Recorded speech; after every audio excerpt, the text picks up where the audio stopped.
This story is titled, My Dad Planned a Dream Trip for My Graduation, but my stepmom and stepsister burned my passport. Here's how he finally took a stand against them. Hey everyone! Before we jump into today's video, I need your help. We've noticed the channel is losing some traction, and subscribing is one of the best ways you can support us. It's quick, free, and it helps us keep bringing you awesome content. Your support means the world.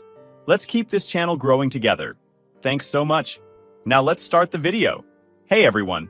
So I just graduated from high school last week, and I'm still trying to process everything that's happened since then. Honestly, I wasn't expecting anything big for my graduation. My dad isn't the grand gesture type, and I've always been okay with that. But he really caught me off guard this time, in the best way possible. To give you some context, my mom passed away when I was 6. It was sudden, and honestly, it left this huge void in my life. She was the kind of person who made everything feel magical, even the smallest things. One of her biggest dreams was to visit Greece. She was obsessed with Greek mythology and history. I'm talking about stacks of books, hours spent watching documentaries, and even a notebook full of places she wanted to see. She'd always say, "One day, we'll walk those streets together, and I'll show you everything I've been dreaming about." After she passed, my dad did his best to keep her memory alive. He didn't have a lot of time. He was working long hours to keep us afloat, but he'd still find little ways to share her love for Greece with me. We'd watch travel shows about the islands, or flip through her old books. I still have this one book she loved, with pages covered in her handwriting, little notes she'd jot down about places like Santorini and Athens. It's one of the few things I have that still feels like it connects me to her. Growing up, Greece was always the dream. But as I got older, I started to think it might stay just that, a dream. Life kept getting in the way. We didn't have the money for a big trip like that, and as much as I wanted to go, I didn't want to bring it up and put more pressure on my dad. So, I kind of let it go and figured maybe someday I'd make it happen on my own. That's why what happened at my graduation dinner totally floored me. My dad pulled off the biggest surprise of my life. The dinner itself was already amazing. We had it at this little Italian restaurant that I love, with just close friends and family. It was simple, nothing over the top, but perfect for me. My stepmom, Linda, and my stepsister Brooke were there too, along with some of my best friends. Everyone seemed in a good mood, and I was just soaking it all in. I didn't suspect a thing. Toward the end of the dinner, after everyone had eaten way too much pasta and dessert, my dad stood up to give a little speech. Now, my dad isn't exactly the most eloquent guy. He's more of a keep it short and sweet kind of person. So when he started talking, I thought he was just going to say something generic like, "Congrats, kid, I'm proud of you." But then he started talking about Mom. He talked about how proud she'd be of me, and how he wished she could have been there to see this milestone. He mentioned how she always dreamed of going to Greece, and how much she wanted us to experience it as a family. Then he said, "So, in her honor, I think it's time we finally make that dream come true. Pack your bags, kid. We're going to Greece." At first, I didn't even process what he was saying. I just stared at him like, "Wait, what?" He smiled and handed me this little envelope. Inside was an itinerary for a 10-day trip to Greece.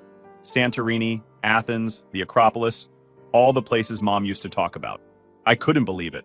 I started tearing up right there at the table, which is not something I normally do, but I couldn't help it. It wasn't just a trip.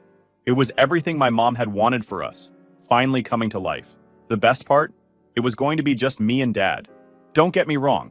I'm not trying to exclude anyone, but this trip felt personal. It was something that connected us to Mom, and I felt like it needed to be just the two of us. Plus, it wasn't like Linda or Brooke were being left out unfairly. Linda had this big project at work, and Brooke had signed up for summer classes to get ahead for college. It all worked out perfectly, or at least that's what I thought at the time. The rest of the night was a blur of excitement. My friends were all hyped for me, asking a million questions about the trip and joking about how they were going to stow away in my suitcase. Even Linda and Brooke seemed happy enough. They congratulated me, and Linda said something like, "That's such an amazing gift," while Brooke nodded along. It all felt normal, but looking back, it was just another performance for Dad. Earlier that day, I'd asked Brooke to help me set up some chairs for the dinner. She rolled her eyes and said, "Why don't you do it yourself? Isn't this your party?" But the second Dad walked into the room, she was all smiles, asking if I needed anything else. It's always like that with them.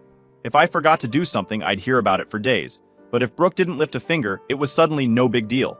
Dad never seemed to notice the difference. After dinner, when we got home, I started Googling everything I could about Greece. I stayed up way too late looking at pictures of the blue-domed buildings in Santorini, the Parthenon in Athens, and even random little villages I'd never heard of. I made a list of places I wanted to visit and things I wanted to try. I couldn't wait. Dad and I spent the next couple of days talking about the trip nonstop. We started planning out what to pack and what we wanted to do when we got there. He told me he'd already booked everything. Flights, hotels, even a tour of the Acropolis. I could tell he was just as excited as I was, which made it even better. This wasn't just a vacation. It felt like something bigger, something we both needed. For a while, everything seemed perfect. Linda and Brooke were going about their business, and I didn't think much of it. They'd never been super involved in my life, but we kept things civil for Dad's sake. Looking back now, I realized there were small signs that something was off, but at the time, I was so focused on the trip that I didn't pay attention. I started packing early because I didn't want to forget anything. I was that level of excited. I even dug out one of Mom's old scarves to bring with me. It had a blue and white pattern that reminded me of Greece. At that point, I thought everything was set. However, a couple of days after the dinner, I noticed Linda and Brooke acting off. Not full-on hostile or anything, but definitely not their usual distant selves. They were quieter than normal, and every now and then, I'd catch them whispering to each other. I figured they were just in their own little bubble and didn't think much of it. Brooke had her summer school stuff, and Linda was always busy with work. I told myself it was nothing. But then, things started feeling strange in a way I couldn't ignore. For starters, Linda wasn't even trying to pretend anymore. She'd throw insults my way like it was nothing. One morning, when I was going through my packing list, she walked by and said, "Don't forget to pack your attitude. You'll need it in Greece." I looked up at her, shocked, but she just kept going. "Do you even know how to act in another country? Or are you going to embarrass the rest of us too?" Brooke was even worse. She straight up called me Daddy's little brat to my face when Dad wasn't around. She'd say stuff like, "Greece? You? What a waste of money. You don't even deserve it. If I were Dad, I'd spend that money on someone who actually contributes to this family." She didn't even try to sugarcoat it. "You're just a spoiled leech. Enjoy the free ride while it lasts." What made it even more unbearable was how fake they were in front of my dad.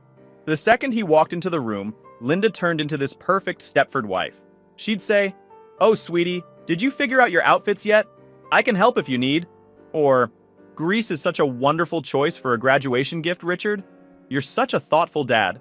Brooke would suddenly pipe up with, "I'm so jealous, I wish I could go too. Make sure to bring me back a souvenir." It was nauseating. The breaking point came one night when I was in my room, and I overheard them trash-talking me in the kitchen. They didn't even bother lowering their voices. Brooke said, "That spoiled bitch thinks she's so special because she's going to Greece. She doesn't do anything to earn it. Just sits there acting like the world revolves around her." Linda chimed in, "I've had enough of her attitude. Acting like she's the queen of this house. Honestly, I can't stand the sight of her. She thinks she's better than us because Richard babies her." Brooke laughed and said, "If she disappeared tomorrow, I'd throw a party. She's nothing but a parasite. She doesn't deserve this trip. Or anything, really." I stood there in the hallway, stunned. They weren't just being petty. They outright hated me, and they didn't care if I heard it or not. Part of me wanted to storm in there and scream at them, but I knew it wouldn't change anything. They'd just gaslight me, or worse, play victim when Dad came home. I honestly didn't know whether I was being really selfish for not inviting them to the trip, and they had a reason to feel this way. But still, that didn't justify being that rude to me. I decided I needed to protect myself. If things kept going this way, I had a feeling it wouldn't end well.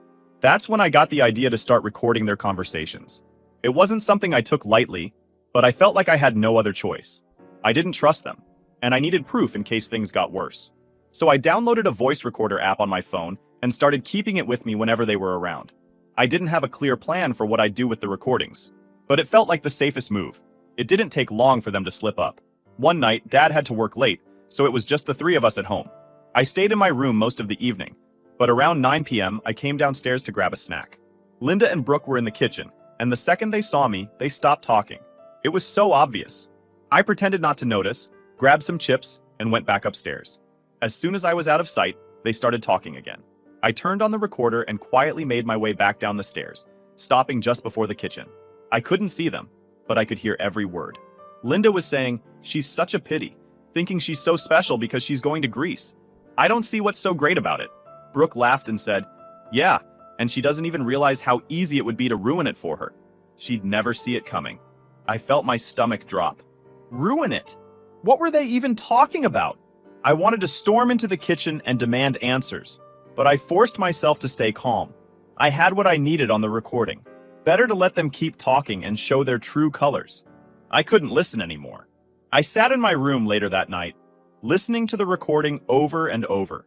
Their voices, their words, they felt like knives, cutting away at every piece of me that had been holding on to hope that things could change. I realized something in that moment. No matter what I did, no matter how hard I tried to get along with them, they were never going to see me as family. I could clean, I could smile, I could bite my tongue every time they said something cruel. It didn't matter. It was never going to be enough for them. That realization hit me hard, but it also gave me a strange kind of clarity. Why was I trying so hard to make peace with people who clearly didn't care about me? Why was I shrinking myself, apologizing, and bending over backward just to avoid their wrath? Sitting there in the dark with their hateful words echoing in my ears, I made a decision. I wasn't going to let them push me around anymore. I wasn't going to keep quiet for the sake of keeping the peace. They'd taken enough from me. The next morning, I showed the recording to Dad. He listened to the whole thing without saying much, just shaking his head a little. When it was over, he sighed and said, "I'll talk to them." And I asked him what he was going to say, and he just said, "Don't worry about it. I'll handle it." But here's the thing, nothing changed. If anything, Linda and Brooke got worse. They stopped talking to me altogether unless Dad was around. And even then, it was forced. I felt like I was living with strangers.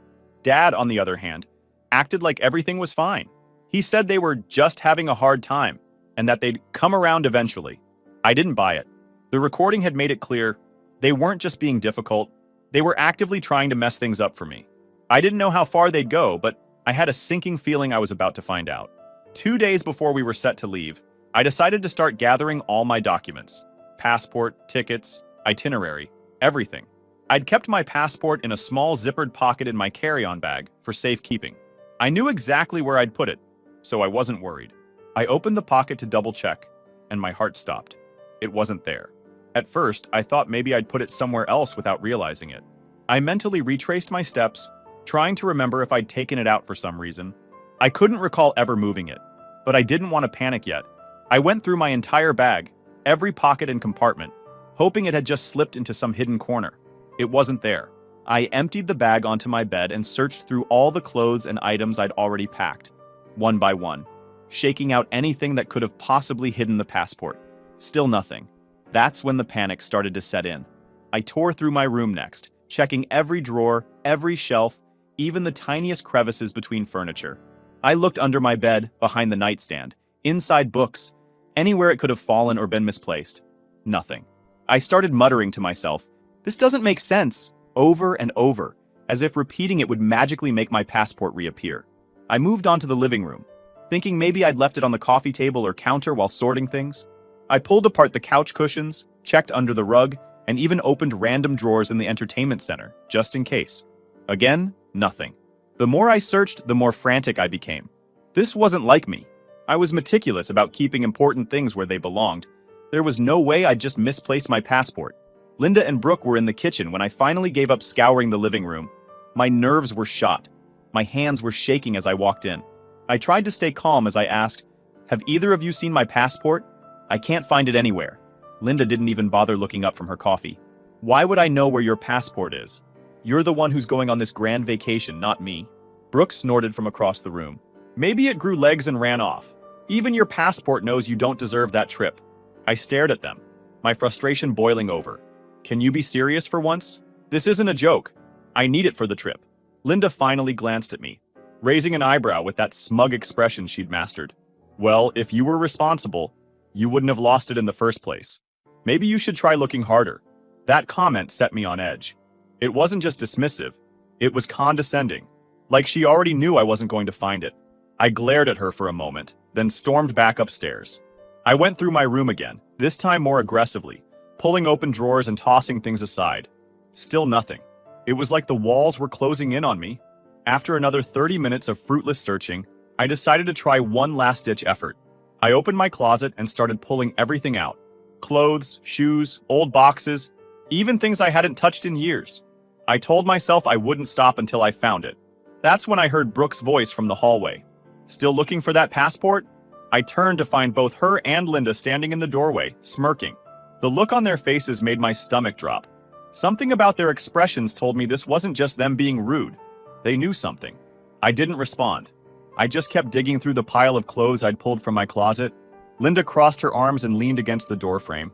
You know, maybe if you spent less time acting like a spoiled brat and more time being responsible, you wouldn't be in this mess. I was about to tell them off when Brooke reached into her pocket and pulled something out. Oh, you mean this? She said, holding up what looked like a charred corner of paper. It took me a second to realize what I was looking at. My passport, or at least what was left of it. The edges were burnt, and the rest was so damaged it was barely recognizable. My heart sank as she tossed it onto my bed like it was trash. There you go, Brooke said with a grin. Guess it had a little accident. I couldn't believe what I was seeing. You burned my passport? Are you insane? Linda shrugged, completely unfazed. Don't look at me. I didn't do it. Maybe you shouldn't leave important documents lying around. Brooke chimed in. Yeah, you must have left it somewhere it could catch fire. Not our problem if you're careless. I was shaking with anger. You're lying. I didn't leave it lying around. You did this on purpose. Brooke rolled her eyes, tossing her hands in the air. Believe what you want, princess. Either way, you're not going to Greece now. I didn't even know how to respond. My mind was racing, and all I could feel was a mix of anger, frustration, and complete despair. I grabbed what was left of my passport and stormed out of the room, slamming the door behind me. Back in my room, I sat on the bed, staring at the ruined document in my hands. There was no fixing this. It was completely destroyed. The trip I'd been looking forward to for months, the chance to honor my mom's memory, was gone. I wanted to cry, but I refused to give them the satisfaction. All the excitement I'd felt about the trip was gone, replaced by a sinking realization that they'd succeeded in ruining everything. But I wasn't going to let them get away with it. I grabbed my phone and took pictures of the destroyed passport. Then I texted my dad, telling him to come home immediately. I didn't go into details. I didn't trust myself to explain it without completely losing it. I just sent the pictures and wrote, "We need to talk. Now." It didn't take long for Dad to respond. He texted back that he'd be home as soon as possible. I sat on my bed, clutching what was left of my passport. I didn't even want to see Linda or Brooke, so I stayed in my room, pacing and waiting for Dad to walk through the door. I heard the sound of his car pulling into the driveway about 20 minutes later. He must have been speeding to get home that quickly. The front door opened, and immediately I heard his voice calling out, "What's going on?" He sounded panicked, probably because my message had been so abrupt. I didn't answer. I just waited. Linda was the first to respond, putting on her fakest concerned tone. "Oh, Richard, it's nothing. She's overreacting like always. She probably misplaced something and—" "Don't even try it!" I yelled from my room as I came storming down the stairs, holding the burnt remains of my passport. "They burned it, Dad! They destroyed my passport!" Dad's eyes darted from me to the charred document in my hands, then to Linda and Brooke, who were standing in the kitchen, looking completely unfazed. For a second, I thought maybe he wasn't going to believe me.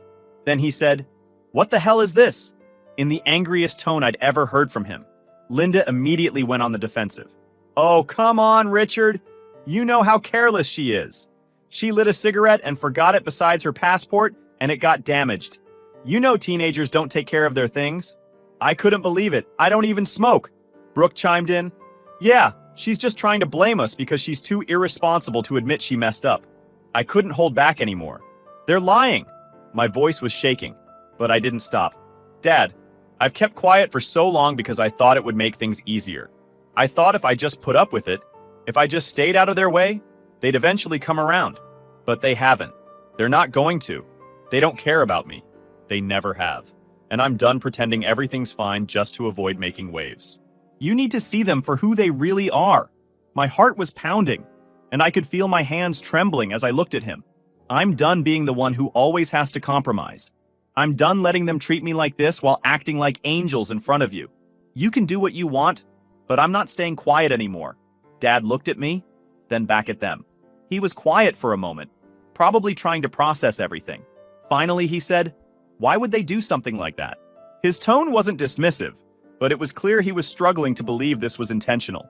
Looked at him and said, "Because they always get away with it. Dad, every time I've tried to tell you what they're like, you brush it off. When Linda called me ungrateful last month for not doing the laundry on time, you told me to just let it go. When Brooke took my laptop without asking and broke the charger, you said I should have been clearer about my boundaries. You've been letting them treat me like this for years? Linda rolled her eyes. Oh, don't be so dramatic. We don't hate you. You're just making this all up because you want attention. That's when I remembered. The recording. Without another word, I pulled out my phone, opened the voice recorder app, and hit play. The kitchen filled with the sound of their voices, calling me a parasite, saying I didn't deserve the trip, and laughing about how easy it would be to ruin it. Dad's face turned pale as he listened. When the recording ended, there was a heavy silence. I cannot believe this, he finally said, his voice low and furious. You actually did this. Linda tried to backtrack. Richard, it's not what it sounds like. We were just venting. Everyone gets frustrated sometimes. It doesn't mean we actually did anything. Stop, Dad barked, cutting her off. Just stop. I've had enough of your excuses. He turned to Brooke, who looked like she was about to cry. And you, did you really do this? Did you burn her passport? Brooke stammered. It was a joke. I didn't think it was that big of a deal. It's not like she can't just get a new one. A new one? Dad exploded. Do you have any idea how long it takes to get a replacement? She's supposed to leave in 2 days. Do you realize what you've done? Brooke started sobbing, but I wasn't buying it. She was only upset because she'd been caught. Linda tried to step in, saying, Richard, calm down. It's not like this can't be fixed. Calm down, Dad said, his voice trembling with anger. You've been treating my daughter like garbage behind my back, and now you've gone out of your way to ruin something that means the world to her. And you think I'm going to calm down? Linda opened her mouth to respond, but Dad held up his hand. Number, I don't want to hear it. Both of you. Out. Now. Linda's jaw dropped. What are you talking about? Out? You're kicking us out over this? Yes, I am, Dad said firmly. I've ignored your behavior for far too long because I wanted to believe we could be a family. But this? This is unforgivable. Brooke stepped forward, tears streaming down her face. Dad, please, I'm sorry. I wasn't thinking. It's too late for apologies, Dad said. He turned and walked into his office, leaving the three of us standing there in stunned silence. A few seconds later, he came back with a folder in his hand. He opened it and pulled out a stack of papers, then shoved them at Brooke. You know what these are? Brooke looked down at the papers, confused. My student loan forms? Exactly, Dad said. I was going to co-sign these for you because I wanted to help you get through college. But now, forget it. He grabbed the papers out of her hands and tore them in half, letting the pieces fall to the floor. I stood there, stunned. I didn't know about the student loan thing. Brooke screamed, You can't do this. I need those loans. How am I supposed to go to college? That's not my problem anymore. Dad said coldly, If you want to sabotage my daughter's future, don't expect me to help with yours. Linda tried one last time to intervene. Richard, you're being unreasonable. You can't just throw us out like this. Yes, I can, Dad said. Get your things and get the hell out of my house. Dad spent most of his time in his office, dealing with lawyers and sorting through paperwork. One evening, I walked in to ask if he needed help, and I saw the divorce papers sitting on his desk. The sight of them made everything feel real in a way it hadn't before. This wasn't just a fight. This was the end of Linda and Brooke's place in our lives. Now that I've had time to sit with everything, I can't help but wonder, am I the problem here? I keep replaying everything in my head, trying to figure out if there's something I could have done differently. Linda and Brooke are gone, and Dad finally stood up for me. But the fallout has been exhausting. Brooke and Linda clearly hate me, and part of me feels guilty for how things ended, even though I know I didn't ask for any of this. Did I blow things out of proportion by telling Dad about their behavior? I don't know. What do you guys think? Was I wrong for standing my ground and not letting them get away with treating me like that?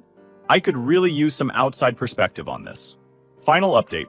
Hey everyone, I wanted to give you all an update since a lot of you had questions, especially about the trip to Greece and how things have been since everything went down. I've also seen some people asking really thoughtful, logical questions about the story, so I'll do my best to address those too. Thanks for sticking with me, it's been a lot, but your comments and support have genuinely helped. About the Greece trip, for those of you asking. No, we didn't end up going to Greece. With everything that happened, the destroyed passport, the fallout with Linda and Brooke, and Dad dealing with the divorce, it just didn't feel like the right time. Honestly, as much as I'd been looking forward to it, I was okay with postponing. Greece was supposed to be this amazing experience to honor my mom, and after everything Linda and Brooke did, it felt like it had been tainted. Dad agreed that we'd wait until things settled down before rebooking the trip. That being said, Dad has been working on making it up to me. He's already helped me apply for an expedited passport, and he's promised that we'll plan the trip again once all the divorce stuff is behind us. He even said we'd make it longer than the original plan, adding a couple of extra days to really explore. I can tell he feels bad that the trip got derailed, but honestly, I'm just grateful he stood up for me when it mattered. Also, a lot of you have asked why Dad didn't notice Linda and Brooke's behavior sooner. Trust me, I asked myself the same thing for years. The truth is, Linda and Brooke were really good at playing nice when he was around. They had this whole sweet stepmom and stepsister act that they turned on like a switch. They never made their snide comments or insults when Dad was in the room, so he didn't see that side of them until I started recording their conversations. And I didn't push harder to get Dad to intervene earlier. To be honest, I didn't want to cause more drama. Every time I hinted at their behavior, Dad would brush it off, saying things like, "They're just trying to adjust," or "Give it time." I think he wanted so badly for us to be a blended family that he ignored the red flags. It wasn't until the passport incident and the recording that he finally couldn't deny how toxic they were. So here's what's happened since my last post.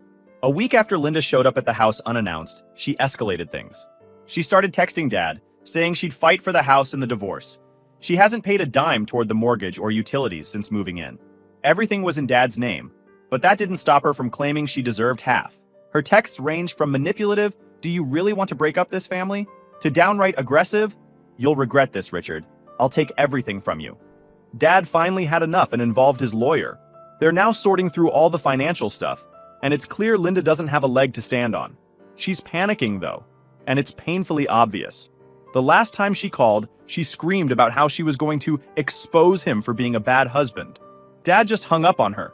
He's been good about setting boundaries, but I can see the stress wearing on him. Brooke hasn't been much better. After I blocked her, she started messaging mutual friends and even distant relatives, trying to spin the narrative in her favor.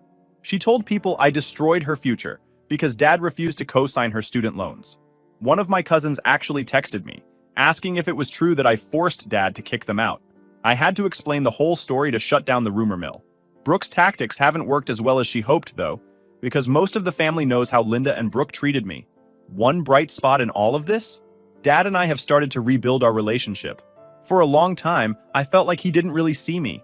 Like he was so focused on making things work with Linda that he didn't notice how much I was struggling. But since the fallout, we've had some really good conversations.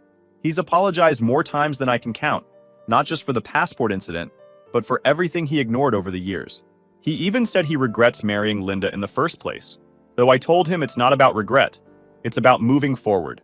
I've had a lot of time to think about everything, and honestly, I still feel a mix of emotions. But one thing I've realized is how normalized their behavior had become. I used to think it was normal for me to pick up after everyone, or for Linda to criticize me for every little thing while Brooke could do no wrong. I thought it was my fault, like I wasn't good enough to meet their standards. But now that they're gone, I see it for what it was: control and favoritism. And I'm done letting anyone make me feel like I'm less than. That said, I know I'm not responsible for their actions. Linda and Brooke made their choices, and they're facing the consequences. I've learned the hard way that you can't force people to treat you with respect, especially if they're determined not to. For now, Dad and I are focusing on moving forward. He's finishing up the divorce paperwork, and we've started looking into therapy, both for him individually and for us as a family. I think we both have a lot to unpack after everything we've been through. And as for the Greece trip, it's still on the horizon. We're hoping to rebook it for next summer, and this time, nothing's going to stop us. Thanks again for all the comments and support. You've helped me feel a lot less alone in all of this. If you have more questions or advice, I'm all ears. And for anyone who's been in a similar situation, how did you deal with the guilt, even when you knew you weren't at fault? Let me know. I could use the insight.